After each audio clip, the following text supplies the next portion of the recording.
O'Brien, what do you think of that? Sure, it's a cracking championship draw, isn't it? They're great games in Munster. I thought there was some great games of holding games in that. But as we always say, goals will win games. He hits it! It's over the bar! Oh! Holy Moses! I believe the Irish personnel working with the UN are listening to the match in Cyprus. Tardine and Arthur kind of full of. But I tell you what, you can forget about Sean Kavanagh as far as he's a man. And so it's July and the season is done.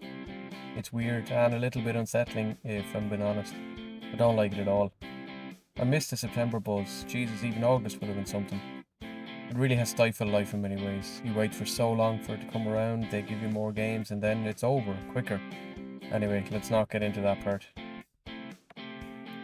What's done cannot be undone, as they say. But it can be changed so it doesn't happen again. I haven't recorded in over a year for the Loaf of Bread. It's been a mad year and a bit. Tomas is born and is now walking, and baby 2 is on the way. I've been doing commentary for the GAA, Ladies GAA, camogie, hurling, newspaper writing, and a weekly sports article in the Westmeath Topic which has been getting some amazing feedback. I've also been out in Belgium to commentate on the GAA European Collegiate Games in beautiful Leuven, thanks to Alan and the gang out there, while in a couple of weeks I'm heading to Gävle, north of Stockholm, at the invite of Dane and the crew out there for the Nordic GAA Championships. And to top it all off, the other week, I worked with the GAA officially as a podcaster for the World Games 2023 in Owenbeg and Celtic Park in Derry. Mickey Quigg, Charlie Harrison and the amazing crew put together something utterly incredible. Keep an eye on the GAA YouTube channels and social media for the video podcast and all the finished articles in the coming weeks. So what have I got today? Well, I decided to do a quick look back at the football season. I hadn't done one officially before, but I've been involved in a few others. I didn't need the whole ultra-analytical, boiling over stats, ad nauseum and all that, even though I do enjoy it. Just a general chat, and really to get a take on how things were overall. And to do that, I enlisted the help of my favourite sports TV presenter. Will O'Callaghan, if you're listening, you're my favourite radio and podcast man, so don't be giving out. It's the wonderful Corkonian herself, Sunday Games leading lady, Jacqui Hurley. I had chatted to Jacqui online before, and outside Croke Park on All-Ireland final day the other week, I bumped into her for a photo. When she asked me what I thought, I said Dublin by 2 and Man U for man the match. Genuinely. I wasn't brave enough to double the 2 in a bet, so I stuck with Man U at 20-1. Happy days. Now on this episode, I get her take on some of the moments of the championship. The early ending in July, the death of the provincials, the group stages, poor knockouts, intriguing battles, McManus, Mannion and more, and a little bit on her own life at the Sunday game, the voting on their player of the year and how it's split with TV and radio, and who does she pick as her own greatest ever in her lifetime. A quick caveat Tad. I realised near the end that I logged in under the wrong Zoom account, so the chat is not as long. I had lots of questions for Jacqui. On the flip side, the poor woman only walked in from training and was so sound for coming on. So in many ways I'm glad I didn't keep her too long. You'll hear why midway. She also had other things to look after in her life involving ice cream, mostly. Other than being the Sunday Game presenter, Jacqui is author of the amazing Girls Play 2, presenter of the Old Sunday Sport, Monday Night Soccer, Know Your Score, and also does charity work for those like Pieta House. What I like most about her is her way of chatting. It's fair, direct, knowledgeable, and she's interesting to listen to. She engages the fellow pundits around her and they feed off her too. So how did we get on together on the chat? Well, have a listen and see. If you're listening on the audio only, it is available on YouTube as a video also. Consult us. Right everybody, you're very welcome to my first recording in nearly a year due to commentary with the GAA, the Ladies GAA, the Camogie. Tomas been born and baby number 2 on the way in September, but I'm delighted to be joined by a lady that everybody will recognise, Sunday Game presenter, author of the amazing Girls Play 2, Sunday Sport, Monday Night Soccer, Know Your Score, and also does, correct me if I'm wrong, Jacqui, does charity work with Pieta House, I think, and others as well, but it is the amazing Jacqui Hurley. Jacqui, you're very welcome. Thanks a million for having me. Cheers. Not at all. So the two of us are just going to have a quick sort of look back. We're not going to analyze every inch of the championship like a lot of people have done. We'll just have a quick enjoyable look back at a couple of the moments from the year and a run down through it, and we'll talk about how great Westmeath and Cork are at the end, obviously. So that's the key part of it. So Sounds good. yeah, Jacqui, I suppose the first thing, Sunday game presenting, how has it been going for you generally? Good, yeah. Like, I mean, it's weird when you take on a show like that, you probably don't even really understand the magnitude of it until you literally sit in the chair. And like, I'd be good old buddies with Des Cahill, and like he had said to me, look, Jack, it's probably going to take a year to get your feet under the table. And that's probably the way I feel. Like, it's an enormous show, and you literally, like, I've said this to a lot of people, like, I could present the rugby on the weekend and a million people could watch it. But they don't stop you on the street the way that they stop you on the street about the Sunday game. It just feels like the Sunday game is one of those things that is in every household in Ireland, and people have such an ownership over it that they want to talk to you about every detail about it, which like I have always loved, because like I was a child of the Sunday game. So like I love that element of it, and I love that like somebody from a rural parish like Ballinhassig presents the show, and it means an awful lot to the people at home as much as it does to me. But I probably didn't really grasp that until I sat into the chair. So I would say, ask me next year how I feel about it. This year is definitely a very steep learning curve, and just trying to do the best that I can to keep it between the lines and just get it up and running, and then kind of look at it at the end of the first year and go, right, okay, now that I've sat in there, what are the things that I want to change? What are the things that I want to make better? And then probably start doing that. But you can't kind of rush in and go, like, we're going to do this, we're going to do this, we're going to do this. You kind of really just need to get your feet under the table first. So I've tried to do that in the first year, and I have to say I've really, really enjoyed it. Yeah, I think a lot of people have. Like, anyone I've chatted to, I said, oh, Jackie's actually coming on tomorrow evening, and they were like, oh, deadly, ask her about Sunday game, she's doing a great job. So like, it's all been, and in my end anyway, it's all been very positive feedback, and we've certainly, I would have maybe not jumped into it, not, you know, if I miss it on a Sunday, it wasn't the end of the world. Whereas this year I've enjoyed the analysis, I've enjoyed the kind of the crack as well on it. So yeah, it's been great, and I'll hold you to that.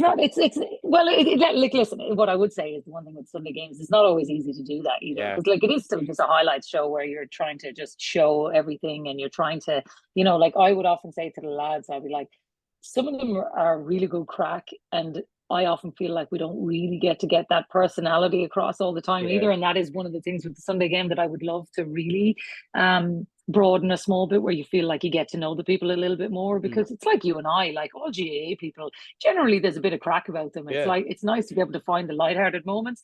It'd be nice if the Sunday game find a way to have a bit more of that. So that's definitely something we're keen to work on. But like, very nice to hear people are enjoying it and stuff like that. That definitely makes a difference. But I think there's a lot of things that we can do that will make it a bit more crack next year, and hopefully we get to do that too. Deadly, yeah. Going to start with the championship at the end, before we go back to New York and Leitrim kind of at the start. The fact it's over in July, is that a bit annoying? It's mad, isn't it? Like, I mean, I know the GA are trying to do right by clubs and everything, and I totally understand their virtues around it, and that is all very well meaning. I still just don't understand why at the very least we couldn't get into the middle of August. You know, like personally, I'm one of the traditionalists who genuinely believes that the GAA giving up on September was a major mistake. That is my personal view. But I understand the reasons for it. I just know that being in a county like where I live in Dublin, like I'm still playing football in Dublin, our championship doesn't start till the middle of August anyway. Same situation in Cork, where I'm from. So there is no reason to me why we couldn't have gone even another 2 weeks, because another 2 weeks would have made an enormous difference, in my opinion. But look, I think the GAA, the one thing that I would say about them is they're very good at recognizing what the public say and trying to take that on board. And they have never been reticent to change. They have always said, okay, look, if there's something we can make better, then we will. I wouldn't be surprised to see them pushing it back by 2 weeks again next year. Right? It just seems really odd to me. Maybe it's just because we've just had the wettest July on record, but it seems to me like they moved it to the summer to try to get the best of both worlds, and they haven't got that, you know. So I don't know. There has to be a middle ground there that we need to look at, even if we you get to the middle of August, I think that's a compromise that people would get on board with. But I really find it so difficult. The July thing is just crazy. The other thing is, I found this with the club season, I'm sure you have too. People don't engage with it until you get to, provincial final stage and beyond. And I know you might say, okay, look, but that's for the people who are playing and all that. But I still think if you're trying to sell this to an audience, I just think you need to own more of the year than the GA are currently owning. Yeah, I'd agree with that as well.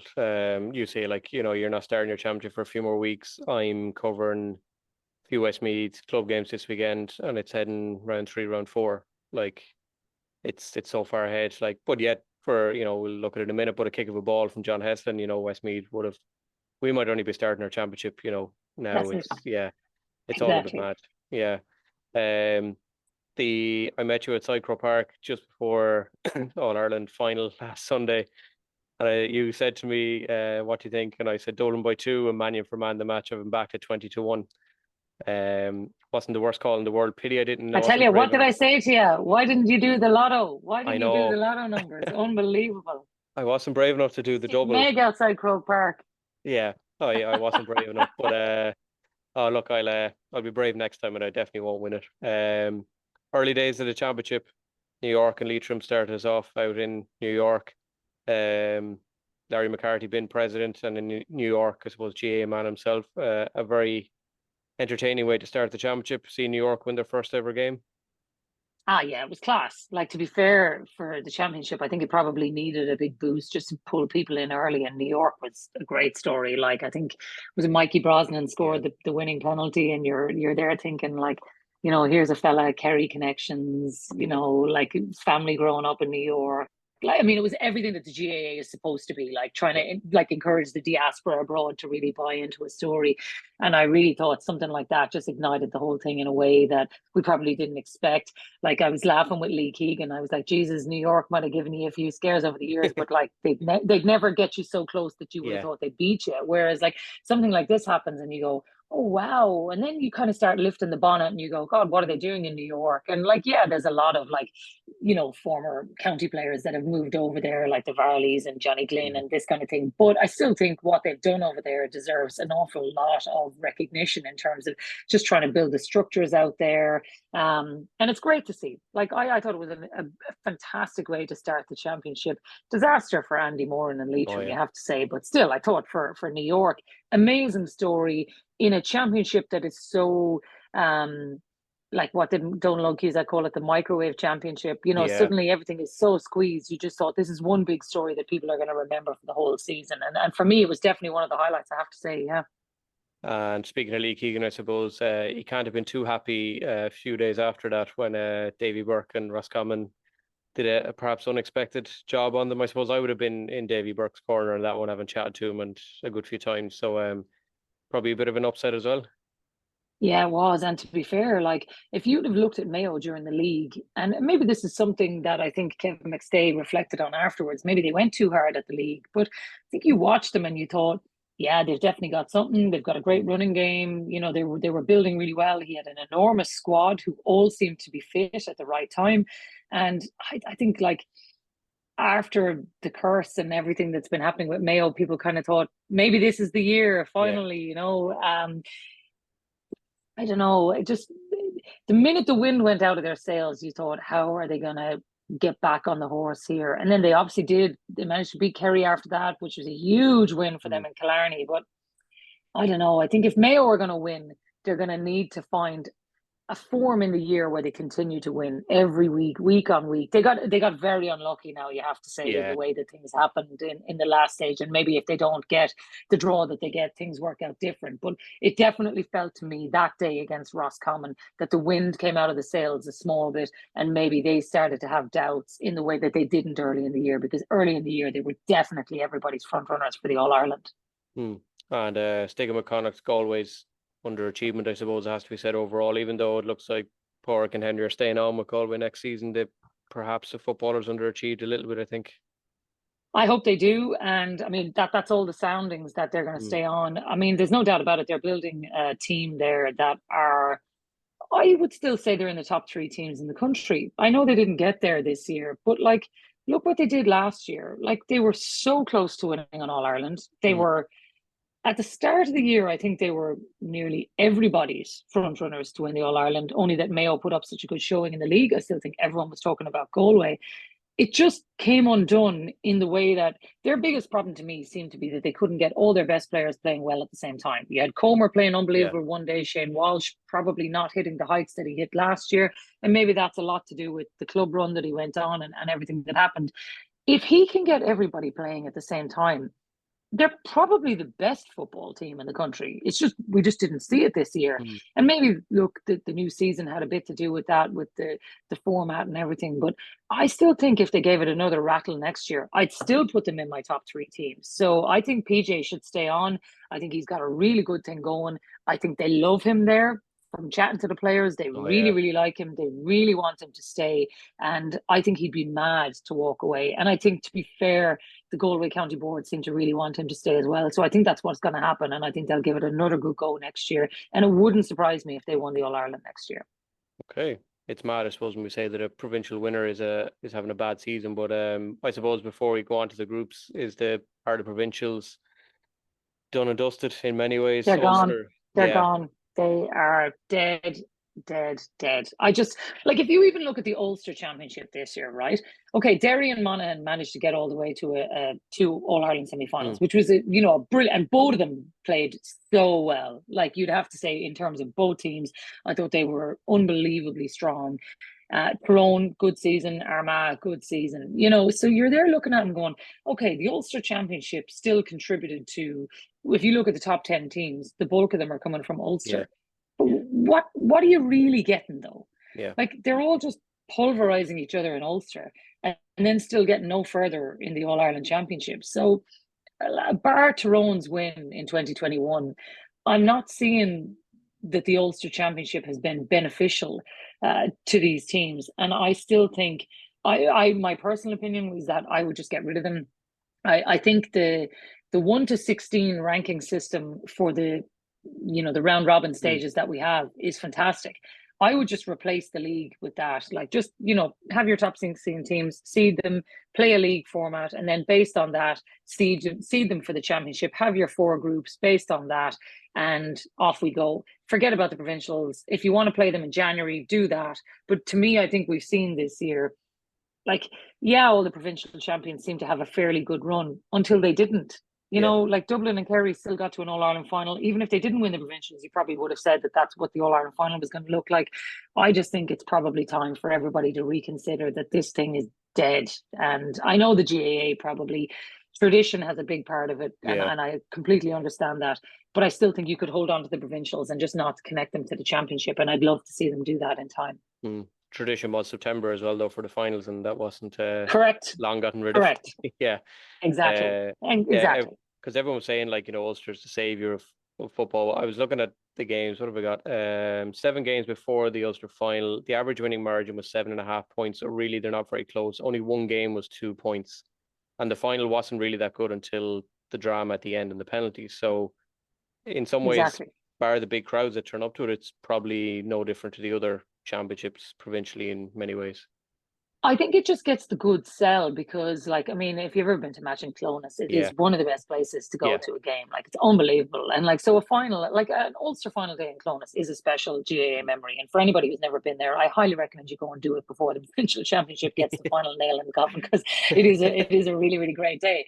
But in saying that, the only memorable day in the Ulster Championship was Tyrone Monaghan, which was a great game. Like, and it was too early in the season to have any meaning, because obviously what happens after that is, like, I suppose, a completely different trajectory for both of the teams. But there was no other memorable game. Like, even as you said, the Ulster final was crap as well. Like, I know penalties are a great drama and everybody's like, oh, it was such a brilliant day. But like, I sat in the studio that day, I think it was Paul Flynn and Lee Keegan were on with me, and they were like, this is shite. Like, it was a terrible game.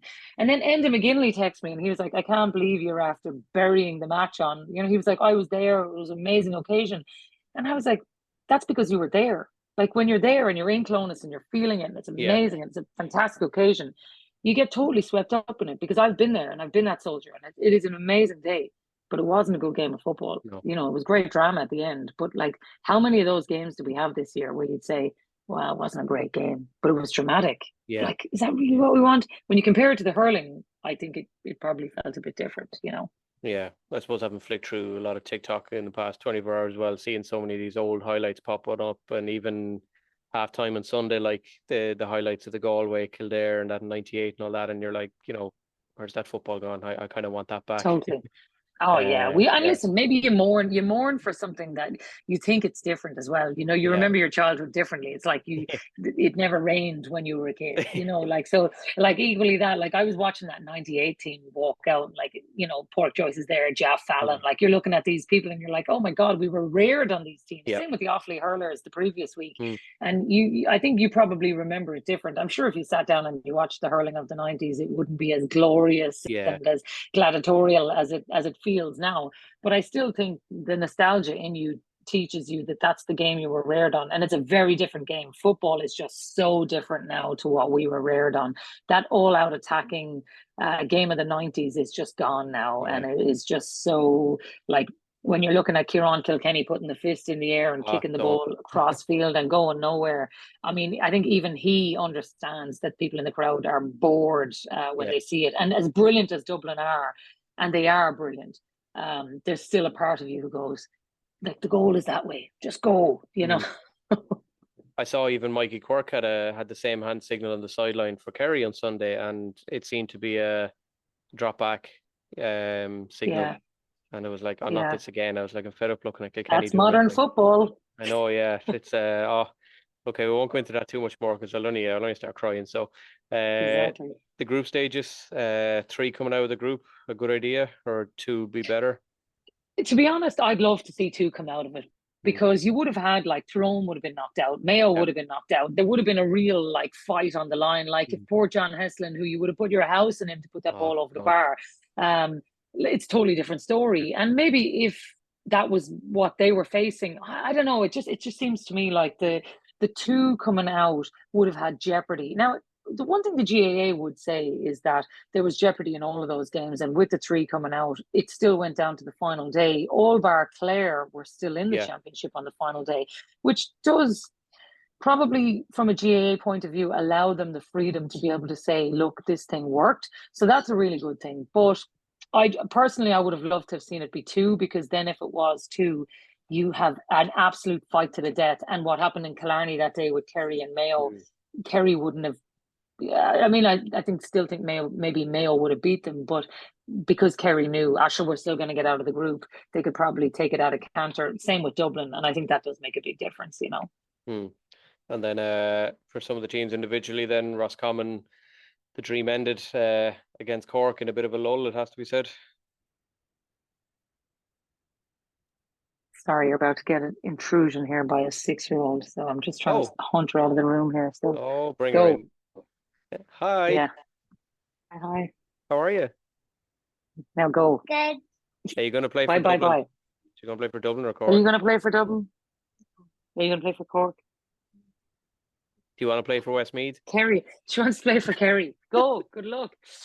But yeah, Cork, Roscommon. Geez, that was one of the games of the tournament, really. Like when you look back at the championship and you're thinking, okay, Cork are... Okay, hang on 1 second. I'm going to have to hunt her here. Hang on a second. No, you can't have ice cream. Go. Come here, give me 5 minutes. Get out. Go. No, you cannot have ice cream. Get out. This gang here, like, I don't know. Do you have kids? He's 1.5, nearly. Oh, okay. He's not old enough to look for ice cream yet. This gang, summertime is like a free-for-all for them. They think they can come in and ask for anything. They usually only get treats on a Friday, but they think now Wednesday, Thursday, Friday, Monday, they don't care. So anyway, that's my life. So yeah, back to Cork. Do you know what? It was one of those amazing games where I'm sure Davy Burke probably still has nightmares over how they managed to lose that game. But as a Cork football fan, I genuinely felt that was a huge opportunity for them. And I think what they managed to do, how they've managed to turn it around, I think there's probably not a lot of love for the Cork footballers generally in Cork, because I think the hurlers probably occupy so much more oxygen. But I think they won back a lot of fans this year with the way that they played, the style of football. I think John Cleary is a very well-liked man, and I really think the Cork footballers are going in the right direction. And that was definitely one of the big signposts that day. You might say, look, Roscommon blew it at times as well, but I think you have to give enormous credit to Cork and the way that they went about their business this year. They're definitely going in the right direction. And for me, as a Cork football fan, like that was one of the big days this year where we thought, wow, we've got a team we can really get behind now, and that's a great thing. You've got a bright hope for Cork's future, I suppose.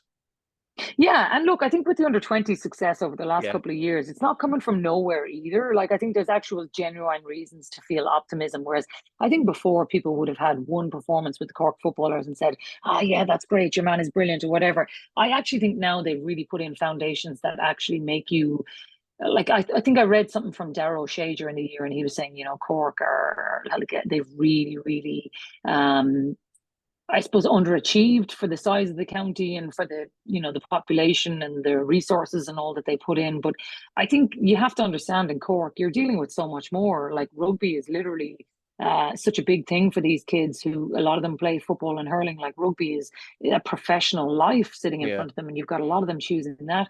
And then they're all choosing hurling as well because it's such a big thing to play hurling for Cork. And then with Cork City there as well, you're competing with soccer too. So I just think people kind of like if you're from Kerry, you want to play football for Kerry, and there's loads of other things as well. But like the predominant thing there is that you want to play football for Kerry. Whereas in Cork, a lot of kids are choosing a lot of other things, and I think the footballers have probably suffered more than most sports. So it's nice to see a lot of people picking them again, and the success that they've had is actually going somewhere. So I, for one, I'm definitely optimistic about where the Cork footballers are going. Yeah, I know what you mean about the competition. Or my cousin came out of Connor Prez. I can't remember which of them he came out of. Played underage, I think, for Munster in rugby. Is now Seamus Power's caddy, and has never really gone down the GA route, which is kind of funny, even though he was kind of handy at it. So the competitions was a lot more for you down there than it might be for us a bit further north. Up here. Monaghan, I have to have a word on McManus, and I suppose Conor McCarthy as well. Unbelievable season for them, unexpectedly. Amazing. Probably. Yeah, well, McManus is just how he's still doing it at the level he's doing it.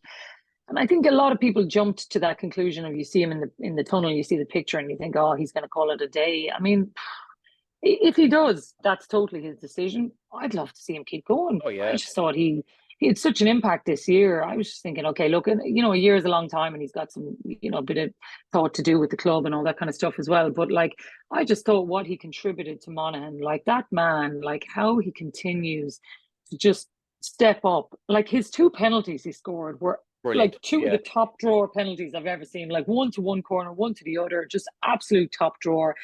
The way that he demanded the ball and just like took on like Dublin's best player at the time as well, and just went at Mick Fitzsimons. And I thought it was a performance for the ages. I really did. And like I would love to see him continue because I think he's probably one of the best we've ever seen. And I thought he was just fantastic. And I did love, by the way, when we were doing Sunday game moments of the year, Sean Kavanagh was like, I have to go for Conor McManus. And I was like, do you have any idea how funny people are going to think this is, that you of all people? And he was just like, I don't care. He was like, even if you want to throw on my piece from 2013 at the end of the analysis and I'll show. And we were all kind of ball hopping. And Sean was like, honest to God, though, if you'd have told me back then that he'd be still going now and still doing it, he was just like, that was 10 years ago. And I was like, that's how good he was, So yeah, he's special. Conor McCarthy, then you're right. Like if Conor McManus was the anchor you would have pushed onto that Monaghan team and said he was the guy, I think Conor McCarthy probably more than any of the rest of them stepped up. I thought he had a phenomenal year, and definitely, I mean, he was in the Sunday game team of the year. There wasn't even one question mark. Every single pundit we had him in the team because he was that good. And yeah, he's a special talent, and you could build a team around that guy, that's for sure. Yeah, and it's probably one of the points was gone on to the the next team, Armagh, who ended up on the dreaded wrong end of the penalties again. They were probably just missing something, I think, overall. The fact that they needed 2 penalty shootouts in Northern Ireland probably says there's not that the killer touch is kind of missing a little bit.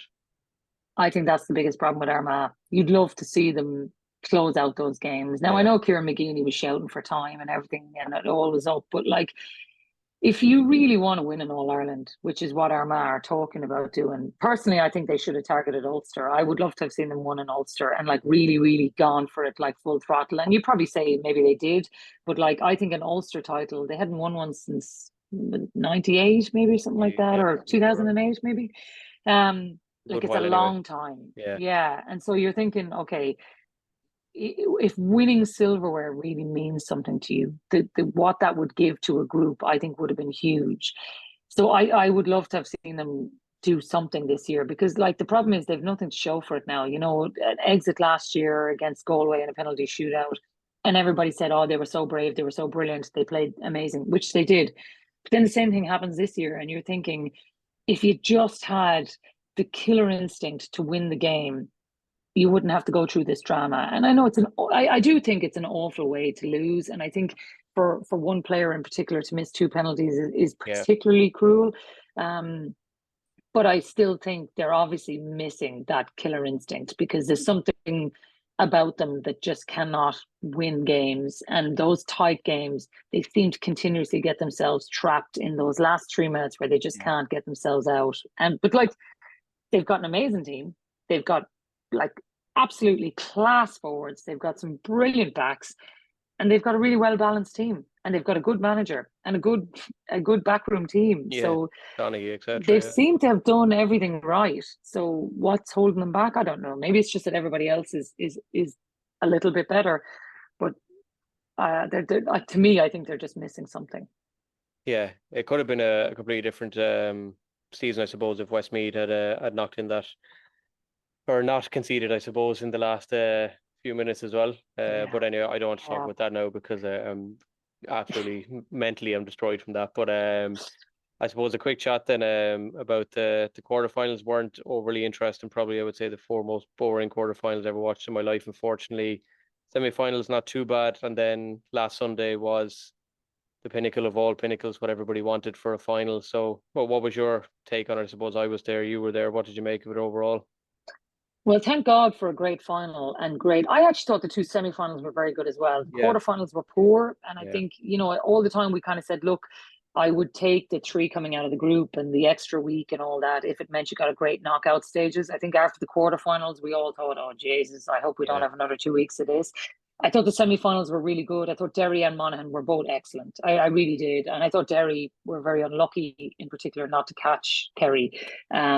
So the semi-finals were really good. But then the final was just like cat and mouse between Dublin and Kerry is something you'd pay the admission every week to watch. Like the first half wasn't the best half of football I've ever seen, but I think the second half made up for it because it was dramatic. There was unbelievable scores. It was phenomenal performances. And Dublin and Kerry just, they go at each other in a way that no other set of teams do. They just found a way to grind each other down. That was brilliant to watch. And I think this Kerry team, I genuinely believe they're going to win a couple of All Irelands because they're that good and they've got the right age profile. They've got the right manager. Like they do everything right.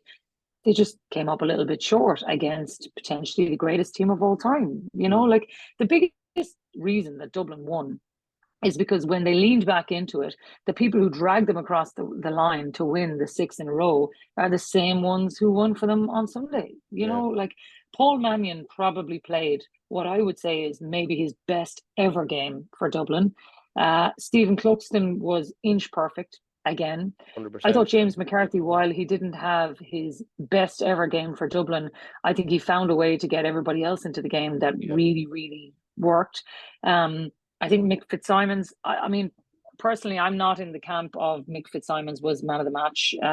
I genuinely thought Paul Mannion was man of the match by a long stretch. I thought Mick Fitzsimons did a really good job on David Clifford, but equally, I think David Clifford, when he reflects, will feel he left probably 4 or 5 points behind him that he would have scored on any other day. And look, that just happens some days. I think David Clifford is still the best footballer in the country by a distance. And I'm sure he's going to win multiple Footballers of the Year award because he is that good. But I think it's those players that stood up, and that's the reason why Dublin are All-Ireland champions, because it's the same guys all over again. I thought Jack McCaffrey made a huge difference when he came on as well. So getting the band back together again, however Yeah. they managed to do it, was totally worth it. And whether it is for one hit, I don't know, but I don't think they care because they're All Ireland champions again. And I think that they fully, fully deserved it. Would you be a bit pissed off if you were Evan Comerford? Wouldn't you? Yeah. Like, the thing is, right? I was listening to James O'Donoghue we were doing up for the match on Saturday night, and we were just having a drink afterwards and chatting, and he was like, oh, geez, I'm getting awful stick over the Clucks and stuff. And he obviously was, because he had said, why did he come back? What kind of a state were Dublin in? But it obviously wasn't meant in any disparity to Cluxton. Like, he was just kind of saying, like, how could you be so desperate for Dublin that you go calling on all these lads to come back? But the reality is, clearly there was a phone call gone in to Stephen Cluxton very early in the season that said, you come back whenever you're ready to come back, we'll have you with open arms. Comerford was injured. I think O'Hanlon was obviously in and out, injured as well. I think that the call had gone in there very early. The timing of it does seem to be odd when you look at it. Like, I remember at the time seeing Stephen Cluxton running out, and we thought it was a joke. I was like, what is he doing back? But obviously there was a plan there. Like, and in fairness, you don't bring a guy back like that to sit in his arse on the bench. There was obviously a long dedicated plan by Dessie Farrell, who, by the way, probably doesn't get enough credit in the Dublin scenario. I think a lot of people seem to be, handing credit out to Pat Gilroy and lots of other people who, by the way, deserve an enormous amount of it. But I think the fact that Dessie Farrell was man enough to be able to go and pick up the phone, call all these people back, bring in the likes of a Pat Gilroy, and do it all with no ego and the ability to just be able to say, look, I don't care what it takes. Like, he's now won with Dublin at minor, under 21, 2 All-Irelands in 4 years. Like, it's some going now at senior level. And he deserves a huge amount of credit for what he's done with this team as well. So I think bringing back Cluxton was an absolute masterstroke. Absolutely spare a thought for Evan Comerford. But I do think he'll have his day. I think it's, I can't see, it's not like Cluxton is going to sit in there for the next 10 years. Yeah. And if he does, then Jesus, we'll be having another conversation about the Tom Brady-esqueness of it. But I do think, I'm sure Evan Comerford in his quiet moments has had a tough time of it. But I still think with another All-Ireland medal in the pocket of all of those Dublin players, I think they'll be glad that Stephen Cluxton came back, because he definitely played an enormous role in it. I'm going to jump to the quickfire question. That's all right, just because I'm conscious I seem to have logged in on the wrong one, and it's telling me I've got 4 minutes left. So oh no, I don't know why that happened. So I'm going to ask you some of the quickfire ones, and then just a quick question at the end then as well. In the Sunday game, then you guys obviously have chatted about the team and all that. Who did you pick as your player of the year? I would have went for Clifford, because I think he was the best footballer this year. But I think James McCarthy deserves it for all of the reasons that the lads outlined. If in a 50-50 debate, you have to remember we had 10 football pundits. It was tied 5 apiece. There was 4 radio pundits. It was tied 2 apiece. So we literally could not separate them.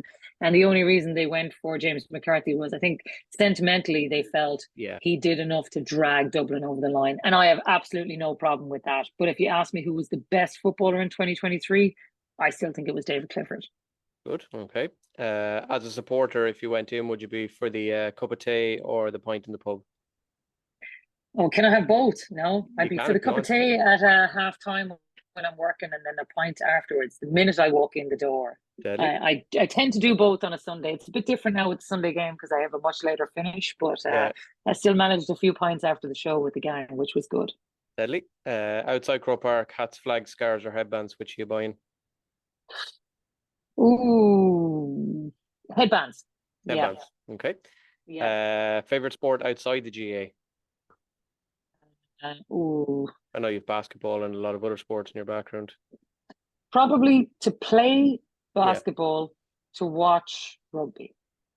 Okay. And the 2 hardest questions. The best Gaelic footballer in your lifetime? Gooch. Still the Gooch. I think David Clifford is going to surpass him. I really do, because he's just amazing. But my God, just what the Gooch could do with a football. I just loved him. Thought he was absolutely amazing. Okay. And since we're talking football, the best ladies footballer in your lifetime? Cora, I would say. Yeah, she just... I mean, the Cork girls would kill me for saying it. And in fairness, most of them tried to decapitate her when they couldn't get the ball off her. But she just... she could score with 4 people on her, and she won All Irelands for Mayo in the way that, like, the Cork girls were just played such an amazing running game that brought 15 players into a game. Mayo managed to win games where Cora at sometimes was the only person playing, and she was spectacular to watch. Still is, but yeah, Yep. probably Cora. Deadly. And last one, you don't have to answer it if you don't want, but who's the most crack on the Sunday game of all the pundits you have? Oh God, they all are, to be fair. Tomas O'Shea, I think, is probably still the one. He's kind of likely to come out with anything. So you I love really him, need to be yeah. listening. You need, like, he's definitely one of my favorites, because you need to be really listening to what he says, because sometimes he'd give you a wink and then he'd say something else, and he'd kind of hop the ball a good bit as well. Because, like, in fairness, he knows it's entertainment TV as well. So, like, I have really enjoyed working with all of them. They're all good crack, but Tomas has kind of the odd sneaky one that I enjoy watching too. Brilliant. Jacqui, apologies for running so much at the end. Just I obviously lost my original account that I had, but it's been an absolute pleasure to talk to my favourite presenter. So thanks. thank you so much for coming on, and sorry for grabbing you so quick after training and everything, but I really appreciate it, and I'll hopefully talk to you again very soon. Absolutely, no worries. Listen, thanks a million for having me, and great to see you.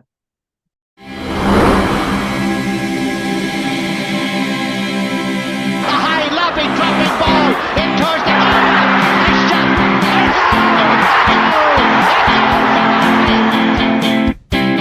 Well, Joe Bradley, what do you think of that? Sure, it's a cracking championship draw, isn't it? They're great games in Munster. I thought there was some great games of Holding Day tonight. But as we always say, goals will win games. He hits it! It's over the bar! Oh! Holy Moses! I believe the Irish personnel working with the UN are listening to the match in Cyprus. Cardine and Arthur kind of fooling them. But I tell you what, you can forget about Sean Kavanagh as far as he's a man.